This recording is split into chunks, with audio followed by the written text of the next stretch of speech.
And if you ever fix your mouth to disrespect her like that again, bro, this is gonna be bad for you.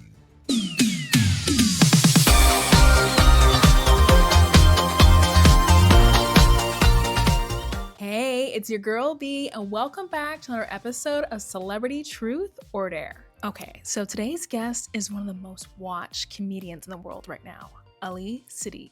The plan was simple. Ali was gonna join me to play Celebrity Truth or Dare. But Ali is a master storyteller, so somehow we spent part one of this episode talking.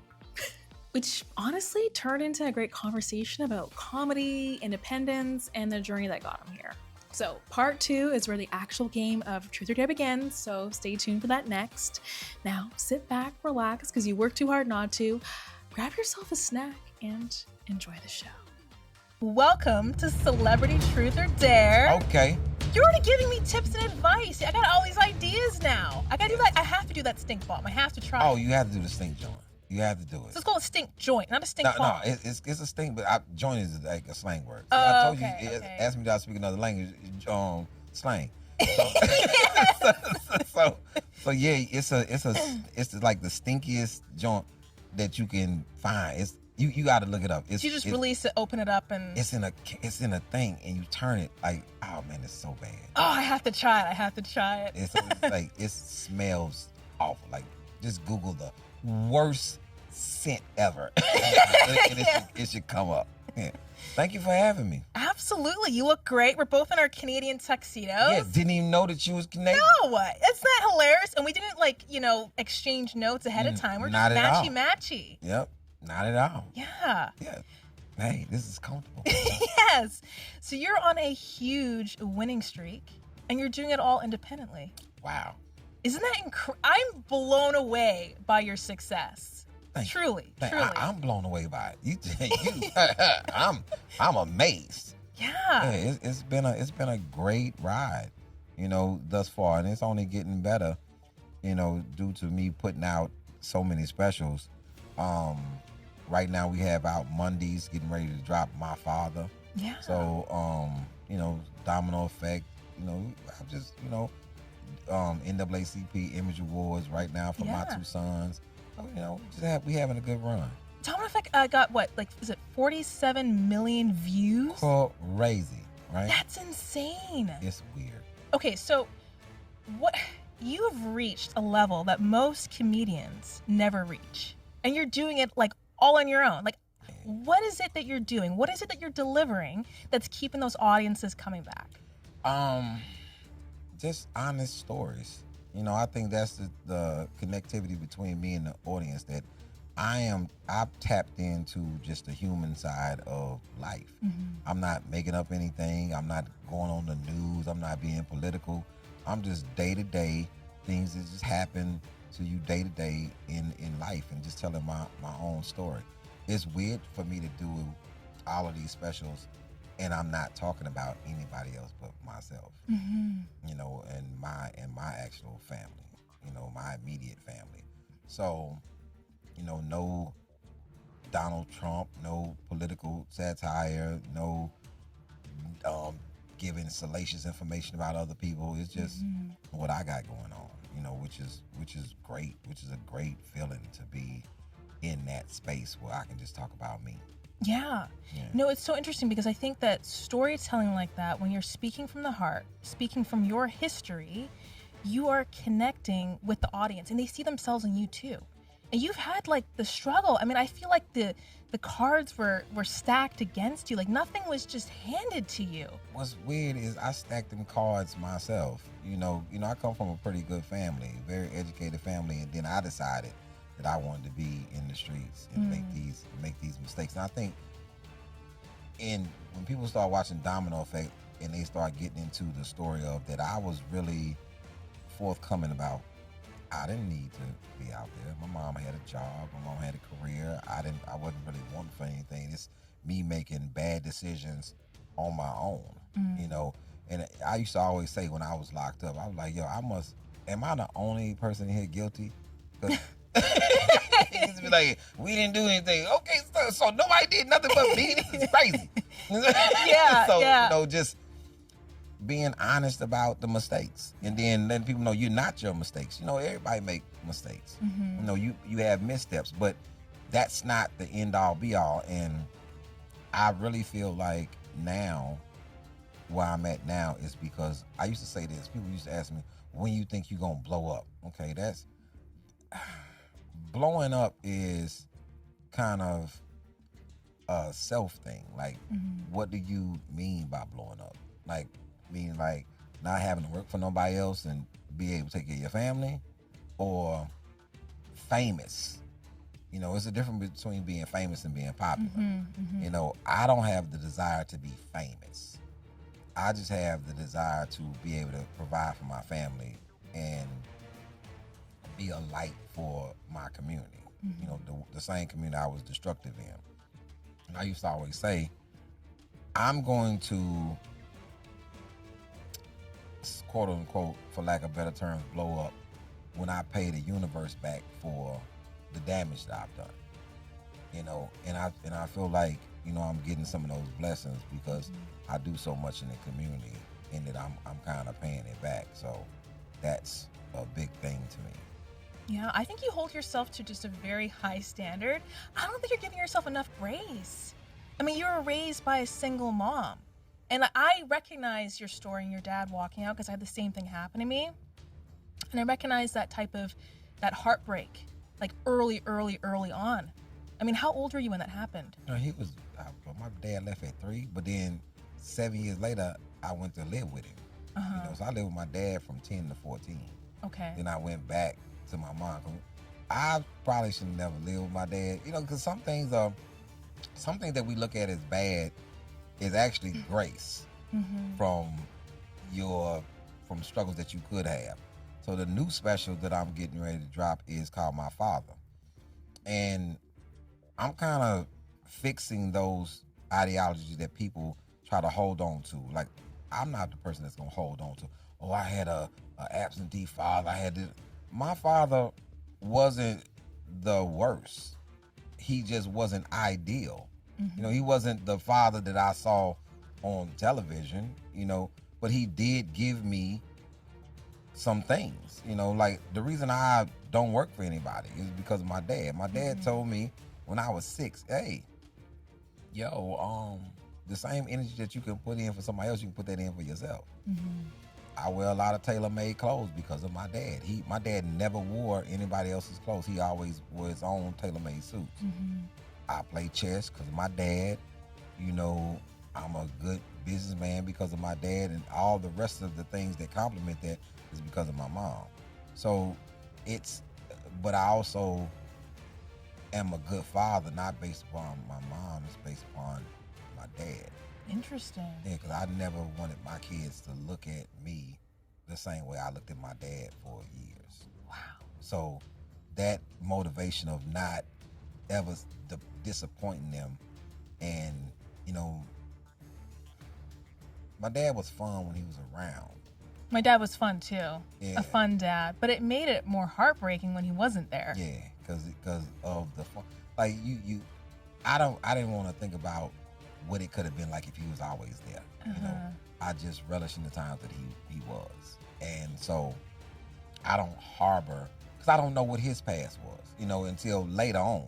You know, I don't want to judge him based upon information that I did not have. I didn't know my dad was abused and had a terrible father. I didn't know that, you know, until he told me. So I didn't know his past history. But I said, well, I'm not going to be my dad in that aspect. So I'm going to be there for my kids, because that's what you're supposed to be anyway. I don't need no pat on the back for that. That's what you're supposed to be when you know, produce life. And so my driving force to being successful is, you know, so my kids can just have a very privileged life. And now they spoiled. I don't say rotten, they just spoiled. Spoiled beyond belief. Yeah, they just, like, they don't look at things any kind of way that I grew up. Like, Yeah. they don't even, like, I wish my kids would do what I see some of these other entertainers kids do. I grew up rough. What? I'm gonna be the main one trolling. I wish one of my kids would be on the internet. I grew up love. I had it hard. I'm like, what you had hard? Like I would be trolling my kids to death. So you grew up where? Since when? You ain't even go to what? Like I would. Oh, my bad. You had it hard. They ran out of oysters. And one day they ran out of oysters. That's how my kids would have to talk. Like, I had it so rough. I went to this place and they only had one style of caviar. Can you believe that? Outrageous. One week, I could not believe it. We went out to eat one time. Yes. I was like, what is this? like they could never say that hey man, if you my son or my daughters ever said that they was hungry, I'm like, yeah, because you didn't go in the kitchen.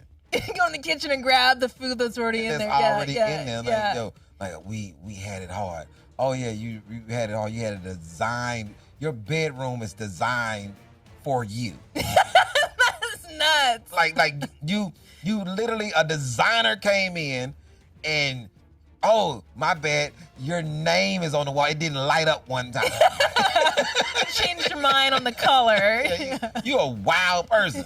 Like it would be crazy. Yeah. Like I can only imagine sending a birthday list and actually getting everything on your list. And it's like 30 things on this list. Yeah. And you got all of them. Everything that you had on your list, you got for multiple years. Like, you had a housekeeper that somebody did your clothes. You never worried about anything. It's a completely different reality. You're like on a different planet. Like it's like, even today, I can't even fathom that. Even for myself. It's like everything on that list, and it's just expected too. It's like, what? Like, okay, this would be like a hard thing to watch my kids. Like, I was going to practice and I can't believe it. We pulled up in a old Bentley. What year? And then other kids like, what year was it? 2021. Oh my God. Oh, like, what are we doing here? Like, and then we valeted and like, yeah. Like y'all nuts. It's totally different. It's a totally different thing. I never even thought that my dad had this car called a Peugeot. A Peugeot? What is that? It was a very nice luxury car for the 80s. Okay. It's called a Peugeot. And it was nice. And I think about that when I look at my kids now. Like, I have a Bottega. So and I think in my mind, like, did I get this because of my dad? No, I got this because of my daughter. We went to a dealership, and my baby, she was 3 at the time. My baby sat in that car and said, "Daddy, this is nice." She knew then. She was like, This is nice. And I bought it because she said it was nice. Wow. And it's crazy to me. That is crazy. But Ellie, I feel like you've cracked the code for success. I truly, because it's like you look at your past mistakes, you don't lean on them as a crutch, and you figured out how to pull the lesson from every trauma. Like, as you're talking, I'm trying to unpack everything, right? Because you spoke about how your dad, he made a lot of mistakes. You were able to pull all the good things from him and apply it to your life, and anything you didn't like, you just did the opposite. You almost hacked life. Do you feel like you're an objective person? You can sit outside the situation and look at your past, look at your stories, look at your experiences, and just learn from them and use them as tools moving forward? Because you broke a generational trauma by doing that, I feel. I feel like I'm not willing to succumb to that. It's like a weakness to me. You think it's like a victim mentality, like I identifying, like, because I don't think that life is hard. I think it's life. And in life, you're going to go through some things. It's how you deal with those things that you go through. And I'm not willing to soak or wallow in anything. I can't. And I guess because I'm a Libra and I like to be balanced. Anything that's making me unbalanced, I have to fix. Like, it just doesn't sit well with me. It don't sit well with me to even be in a disagreement with people when it doesn't make sense. Like, I need to figure out, like, what is the sense in this? And after that, I can let it go. Like, me and my dad had a wild kind of relationship. And I remember just thinking about the things that he said to me, and then it coming back on him. He had told me one day that, I should always stick by my sister. My sister's 2 years older than me. He was like, yo, y'all gotta always stick together. I said, okay, cool. Don't let nothing come between y'all. Don't let nobody harm one another. So I gotta be like 30, 38, 39. My sister called me. She's crying. I'm like, yo, what's up? What's up with you? My dad had called and said something to her that hurt her feelings. So then I called him, and this was literally the conversation. Yo, my man, I don't know what you got going on, but if you ever call my sister again and hurt her feelings like that, bro, it's gonna be me and you. Wow. But it was some lot more choice words. I don't want to be on your network something crazy. It was some very choice words, and I was like, I went back to my street person, and like, yo, bro, let me explain something to you. I'm not for play about her, and if you ever fix your mouth to disrespect her like that again, bro, this gonna be bad for you. You know what I mean? You almost became like the father to him, and you're checking him in that moment. Like, it was way more choice words than that. And and then I was like, yeah, so you have a nice day, brother. At the end of it, button it all up. Then he called me back, and he was like, I understand what you're saying, and I'm gonna excuse your tone and your language because I know why you like this, and you're right. And I said, yeah, I know that I'm right. He said, I already admitted you're right. You can tone it down now. But he knew I was dead serious. But I didn't call him. My grandma had dementia, right? And I was putting money in her account, making sure that all her stuff was together. And then my sister alerted me. She said, I think somebody is stealing money out. What? Our grandma's account. So I called my dad. I'm like, and this is me again on one. I said, yo, let me run this by you. Let me run this by you, bro. Listen, somebody's stealing money out of my grandma's account. It's either you or one of your brothers. You might want to figure it out, because if I don't know in an hour what's going on or who it was, I'm gonna come down there and axe murder all of y'all, and I'm not even close to playing, bro. No one messes with grandma. No one. And he know how I feel about thieves. I don't steal nothing. From family to your own mother. So my dad, I hung up. My dad called me back maybe like 30 minutes. He was thinking about it. He was like, yo, it was Alfred. He snitched. And I was like, what? And he's like, yeah, I'm finna go down there and I'm finna check him. So him and my dad and his brother, that's his younger brother, got into a fight behind it. Oh. And then I went down there and I got my grandmother and brought her to Houston.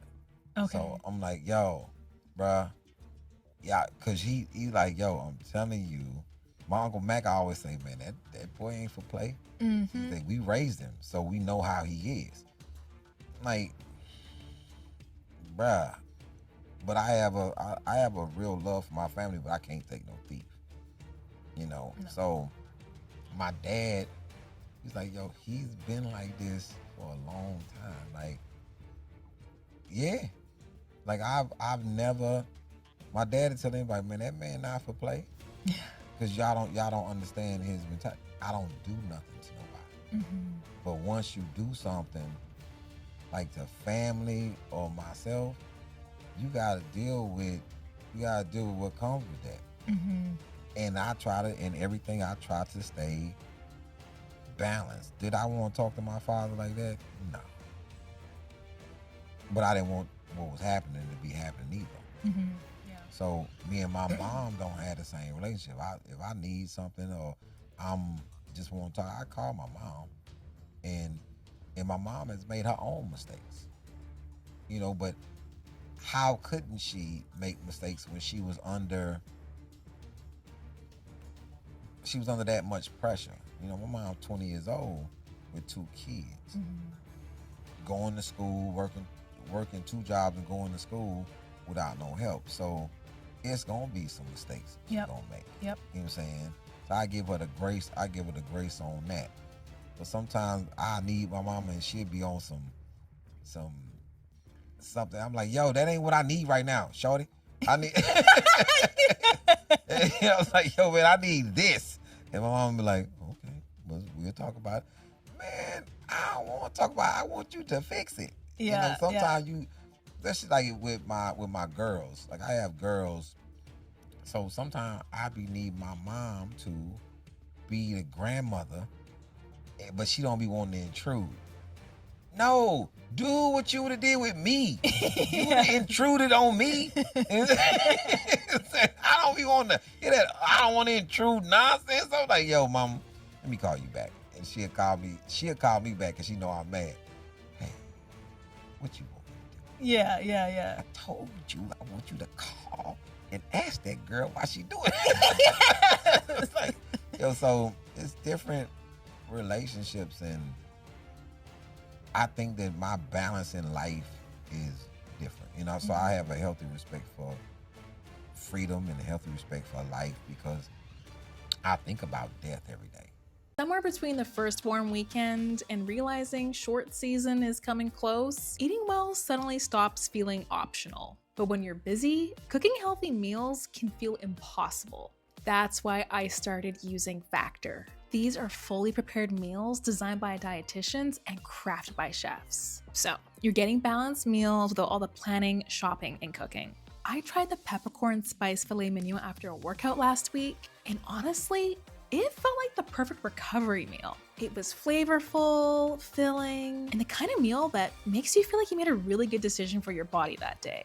Factor Meals uses quality ingredients like lean proteins, colorful vegetables, whole food ingredients, and healthy fats. They also skip things that you don't want, like refined sugars, artificial sweeteners, and refined seed oils. They offer over 100 rotating meals every week, including options like high protein, calorie smart, Mediterranean diet, and GLP-1 support and ready-to-eat salads. There's even a Muscle Pro collection designed to support strength and recovery if you're getting back into a workout routine. And the convenience is huge. The meals are always fresh, never frozen, and they're ready in about 2 minutes. No prep, no stress, and it makes sticking to healthier eating way easier. I use this and you should too. Head to factormeals.com/truthordare50 off and use code truthordare50 off to get 50% off and free breakfast for a year. Offer only valid for new Factor customers with code and qualifying auto-renewing subscription purchase. Make healthier eating easy with Factor. Now, let's get back to the show.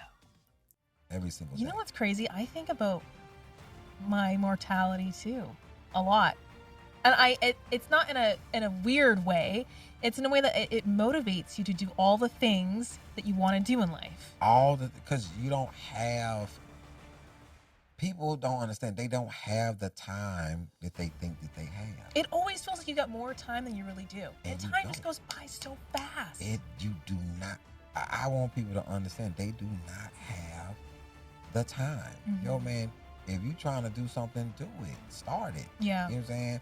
And you know who I don't like? Anybody who say they are perfectionists. Because perfectionists never complete anything. You see, that's been my lesson. Because I'm like, okay, I want to get it ready. And then it can be this illusion that you are doing the right thing and you're on track, but then you're using it as a mode of procrastination or putting things off. So I've learned to just it's okay to be messy. You just have to show up and just do it. You can perfect it later and reiterate it as you go. You have to do that anyway. Life is a whole big mess of learning lessons anyway. The perfection is in the try. Exactly. Yes. It's yes. The perfect in the try is that when you trying, because you're gonna do something once, then you're gonna do it better again. Then you're gonna do it better again. It's not gonna be the best the first time. That makes no sense. No, it's impossible for it to be the best the first time. And I read something. They interviewed a bunch of people in their 90s, towards the end of their life, and it's like they always ask, what is your biggest regret? And it's always them not doing the things they wanted to do or listening to people who told them that they couldn't go and do the things they wanted to do. That's crazy. That's it. So I wrote this book, Applied Advice.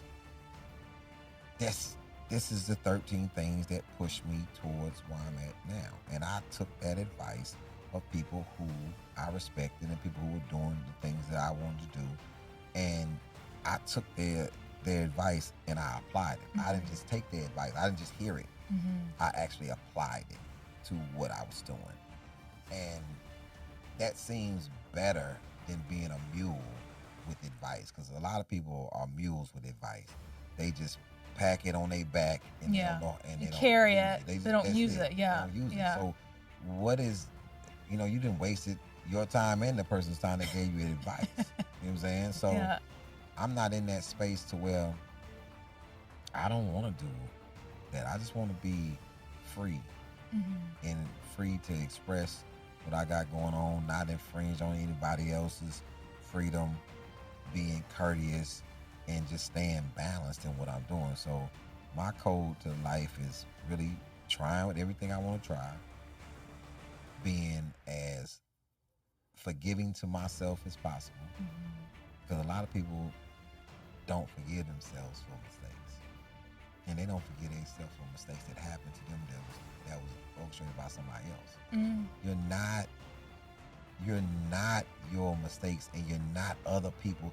Say you're in a relationship. If the relationship didn't go well, you're not that other person's faux pas. You're your own situation. And people hold on to things, and it's insane. It's kind of like blaming my manager for slavery because he white. Yeah, he wasn't there. You and your ancestors. He's like, what ancestors? My grandma. You gotta hold him accountable for what he does. So that's the thing. I think people just have to really be honest with themselves on where they at in life, in space. And when you're not honest with yourself, or you living somebody else's life. My dream is not to be somebody else. My dream is to be the best version of me. Yeah, the best version of you. Like when people are like, oh, you the next. I'm not the next anybody. I'm the first Ali. Not the next nobody. I'm not living or doing my life in envy of nobody else's life. And I think that's the other part of being successful in this business, because I don't want what other people want. I can't. So you can't judge me by, oh, you don't have a movie. Who told you I wanted to be in a movie? Well, you don't have a sitcom. Well, who told you I wanted one? Yeah. And then in my mind, I can say this: you've never been number 1 or 2 or 3 on a call sheet. The sitcom has never been based upon you. You've been a feature in the sitcom. You can always chip at somebody's thing. If somebody had a sitcom, it only lasted 2 seasons. You're not the Cosby's. It doesn't end. There's always it's some always comparison. something that what when I wrote jokes, I would write the truest joke. Yeah. And this is the truest.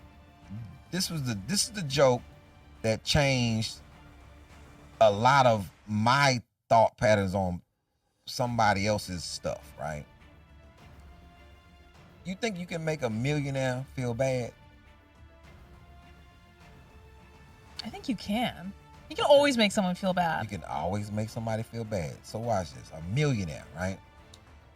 The Boston Celtics traded 7 people for Kevin Garnett. Wow. 7 other millionaires got traded for one person. 7 other NBA basketball people got traded for one person. You know how crazy that is? If you talking about chipping at somebody's self-esteem. So one person. And they came and said, well, we'll give you these 2 people for that person. And it was like, no. Well, we'll give you these 4 people You're like, no. for this person. They're like, no. We'll give you 5. We'll give you 6. these 6 people for that one person. And they was like, no. And then I said, I would want to be number 7. I said, Lucky number 7. I said, even though all that's bad, I would still want to be number 7. That's where it ended. Because I would be like this. You know, so I would be telling the other 6, you know, I'm the sweetener. You know, I sweetened the deal. It took me to close that deal. You know, to close the deal. Yes. But it's like, yo, the craziest thing, 7 other NBA people got traded for one person. That's wild. For one, and I think they gave him a draft pick too, and some more money. Like, yo, like that's. Do you know how crazy that is? Yeah. I would be like, yo, and I thought about it. Wow. No matter how much money and success you have, if you really wanted to be sad about something and you still, if somebody wanted to insult you, something could still happen. Because out of them 7 people, I'm like, yo, you really must not be that good. You got traded for one person. As a millionaire, you would feel some type of way. And I said, you know something? But would I care? The point is, the only way you can insult me if I care. Yeah. Like when people say, you shorter than I thought you were. Hey, I'm cool with being 5'7". You're like, so? But to think about, this is people's insecurity of even having a conversation with me. That you're so insecure about this conversation that you think that you lead in with an insult. That's weird and to me. That I'm not even insulted by. Yeah, they think they can get to you. They think they look at it like it's some type of insecurity and they can use it against you, like for power. Is that what that is? And you know how crazy it is for somebody to say, you look taller on my phone? I thought you was taller on my TV screen. Like, what type of TV you got? What type of TV? Like, I can't be. I'm only this. You're like 2 inches on this TV, like, or on your phone. Like, and people say you look taller. Where? On what? Where did you see me at? And I look tall. I want to know. Because I don't even have the desire to be tall. That's the whole thing. Like, have you seen these guys that will like actually cut their shins and get these extensions? How do you match your arms? He's gonna tie up your shoelaces. 12 years ago, I did that story as a joke. 12 years ago. Really? Because they was doing it in China. Yeah. And I read it 12 years ago. That's how crazy that is. That's nuts. I used to do this joke about people. I said, do y'all know people trying to make themselves taller? Like extended. And then I went through the whole process, and I say, now this is the problem. You was 5'7", now you are 6'2", but you still have your 5'7" arms. Exactly. You turned yourself into a T-Rex. And I did that on NBC's Bring the Funny. in 2019, but I had already did it years before that. That's why it was so, I could do it so rapid fire, because it was like, man, most of these stories and things, I'm like, yo, I did that a long time ago. Yeah. All right, let's do a quick truth. When was the last time you replaced your nail clippers? Be honest. Most of us are using the same pair that's been sitting in the bathroom drawer for years. I was too. And I just learned something wild. Traditional clippers actually crush your nail between two blades, which is why you end up with rough edges and little cracks. Then I tried Edgy, spelled EDJY, pronounced like edgy, and it's totally different. Edgy is a single blade nail cutter. So instead of crushing the nail plate, it cleanly cuts it. The first thing I noticed was how easy it felt. It takes less force, it's way more precise, and the edge of the nail comes out super smooth. And honestly, I didn't even feel like I needed a nail file afterward. Plus, it has a built-in cavity that catches the clippings, which means way less mess on the counter or floor. Edgy was designed with a dermatologist, and that cleaner cut can help reduce cracking and peeling, which matters because cracks can trap dirt and bacteria. They offer both fingernail and toenail cutters, and they come in multiple colors. So, if you're ready to upgrade the most overlooked tool in your bathroom, go check it out. Head to edgy.com/dare. That's EDJY.com/dare. And try Edgy for yourself. Now, let's get back to the show. Like, because I used to read the paper. I'm like, every morning I'm in the paper. And then I would do these recounts of these stories. And then my mind said, this is plagiarism. Crazy. That's how I think about stand-up. Is when people say, well, people stealing jokes. Aren't they now? Oh. So if you watch the news and the anchor does something, or you read the paper and a journalist who did all this research writes something, or doing it, and then you go on stage and give your account of it, is that not plagiarism? Because you didn't make it up. You didn't do the research on it. You didn't go and you wasn't an investigative reporter. You know what I'm saying? So it's a fine line between what I think is stealing. If you're doing an impression of somebody else from a movie, is that stealing? These are things that people have to ask themselves when we talking about being original. Because if you say something and then I take it and put it on stage, it was your actual thought. Yeah, it'd be my story. Because you're not a comedian, did that give me the rights to it? As I plagiarized you. That's the thing. So when people have all these grand ideas of what they think stealing is, and you be like, well, let's get down to brass tacks here. That's the thing. You know what I'm saying? Yeah. So, but can you say, if I'm talking about my life from 10 to 25, my actual life, that's your story. Are we the same? As far as writing is concerned? Or, I don't know if you ever seen any of the Domino Effects. Okay? So, you watch Domino Effect. If you watch Domino Effect 2 and then know that I never ran it anywhere, the day we taped it is the day that I did it. Wow. But if you see it, you'll be like, it's no way that he just walked out and did this. Yeah, it is a way. The talent. If I say we have 9 specials out, I haven't sat down and wrote in 5 years. As a comic, I haven't written anything in 5 years. Do that make us the same? I don't have any writers. I haven't written anything in 5 years. I've gotten on stage and recalled my life. Yeah, you're a storyteller. For me personally, that's my favorite type of comedy. I mean, I don't mind like a flat joke, but I love a story, a good story that takes you on a whole journey. Ah, Hassan is my two sons is nominated for outstanding variety series or special.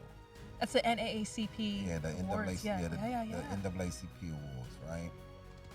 And it's based upon, it's refreshing that I didn't get it for any type of prison story or any type of back life. I got it for current life with my two sons. I love that. And these are my two sons. These are the stories of me and my sons. And which is an incredible thing as an independent. So to crack the code, I just found out I was the only independent ever nominated for an award. Yeah. Crazy, right? Yeah. But to do it talking about my sons is insane. Isn't that incredible? It's insane. Yeah. Like, and the amount of admiration that people have started to have. Like, I can go on the stage and say, hey, I'm gonna talk about my sons, and everybody starts screaming Hassan. Yes. Which is crazy. Yeah. So for his birthday, he was on the road with me. And when Hassan walked out, it was pandemonium. Oh my God, he's got some fans. It was crazy. I love it. So he walks out. A celebrity. And it kind of solidified what I would say about him, because now they looking at him. Mm-hmm. Hassan has on Gucci shoes. He has on Gucci slacks. Living up to the name. He has on a Gucci bomber jacket. His hair's cut. He's freaking handsome. He's so handsome. Yeah. He is so handsome. Like he looks like what I wish I ever looked like. So handsome. Like when I look at him, I'm like, you created the best version of yourself. You're like, I made you into my image of what I wanted to look. And you got all the best skin products. Yeah, he's set up. And he walked out and he was like, yeah. And his whole thing was, what's up, people? How y'all? Like, it's giving Obama, like that charm. Insane. I'm like, yo, I said, get off the stage. Like, and I just couldn't believe how warm they were. Yeah. So New Year's Eve, when I did the show New Year's Eve, I brought out my daughters. Like I would do a story about a daughter, and then she would walk out, and they would see him like, oh snap. So then the one that they know the most about is Hanan. Either they know about Jaden, which is the black seal, or they know about Hanan. And Hanan is my business baby. Okay. That's who I talk business with. Like, and so I was doing the story about how Hanan always has money. Ooh. Always has money. Always. Always. Like, always. If I tell you always have money, always. So me and Hanan was at the table and we was talking about, I had bought the silver and then I bought some gold. And I was telling Hanan about the value of it and how, and then some other people walked in the room and we just stopped talking. They left out, we started laughing and went back to talking about the gold. Yeah. So I'm out with Hanan, and for some reason I didn't have any cash on me. I was like, Hanan, let me hold $20 until we get home. He's like, until we get home? I said, yeah, I'm gonna give it to you as soon as we get home. I'm like, okay, cool. Hanan goes in her purse, gives me $20. We get home. You know, I think we home about like 30, 40 minutes. And Hanan is just with her arms folded, and she keeps walking by me, just looking at me. Like, Just waiting. and I said, Hanan, what's wrong with you? And I said, 40 minutes. That girl is serious about her money. We've been home for 40 minutes this time, and you still have to give her money back. So I said, all right, long shark. So I gave her $50. Yeah. And I said, yeah, since you gave me $20, it's $50. And Hanan said, that's about right. For the time waited. Like, she is a wow. She is a wild one. Oh. That's my business baby, and we talk just the relationship. You know, having different relationships with each.